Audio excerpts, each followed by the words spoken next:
শেরপুরের ৩ উপজেলায় বন্যার জলে ভাসছে হাজারো মানুষ। তলিয়ে গেছে নিচু এলাকা, পানিবন্দী দিন কাটাচ্ছে ১.৫ লাখ মানুষ। এদিকে নলিতাবাড়ী উপজেলায় বন্যায় আরও ২ ভাইয়ের মৃত্যু হয়েছে।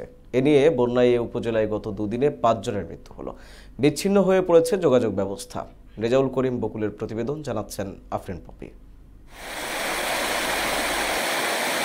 অবিরাম বৃষ্টি ও পাহাড়ি ঢলে ঝিনাইগাতি ও নালিতাবাড়ির মহারশী ও ভোগাই নদীর অন্তত ১০ জায়গায় বাঁধ ভেঙে গেছে। এতে হুহু করে পানি বেড়ে প্লাবিত হয়েছে গ্রামের পর গ্রাম।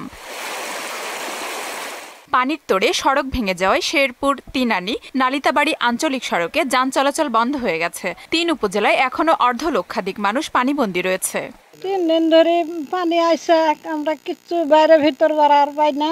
জলের মধ্যে দাঁড়ায় আছি, আঙ্গুরের বসার সুতার কোনো জায়গা নাই। খেয়ে পাক শাক করা হয় না, পোলাপান বাজারও থাকে, ঘর দুয়ার কাঠ হয়ে গেছে, কিভাবে যাচ্ছি। নালিতাবাড়িতে বৃহস্পতি ও শুক্রবার রাতে ৪৩৭ মিলিমিটার বৃষ্টিপাত হয়েছে। ভারতের মেঘালয় থেকে আসা পাহাড়ি ঢলে তলিয়ে গেছে বিস্তীর্ণ এলাকা।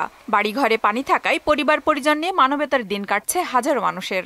বাচ্চা কাচ্চা নিয়ে সমস্যা, রান্না করবার পাইতেছে না, খাবার পাইতেছে না, বিদ্যুৎ নাই, আপনার রান্না বান্না করার কোনো ব্যবস্থা নাই। আপনি প্রধান উপদেষ্টা তার কাছে সাহায্য কামনা করি। বন্যা দুর্গত এলাকায় শুকনো খাবার বিতরণ করা হয়েছে বলে জানান উপজেলা নির্বাহী কর্মকর্তা। আমরা এ পর্যন্ত প্রায় ৮০০ ফ্যামিলিকে আমরা দিয়েছি, শুকনো খাবার দিয়েছি। আরো আমরা চাহিদা চেয়েছি জেলায় শুকনো খাবার, তারপরে আপনার গোখাদ্য, এগুলো আমরা দিয়েছি। বৃষ্টি ও পাহাড়ি ঢল অব্যাহত থাকায় নতুন নতুন এলাকা প্লাবিত হয়ে বন্যা পরিস্থিতি অবনতি হচ্ছে। আফরিন পপি, মোহনা সংবাদ।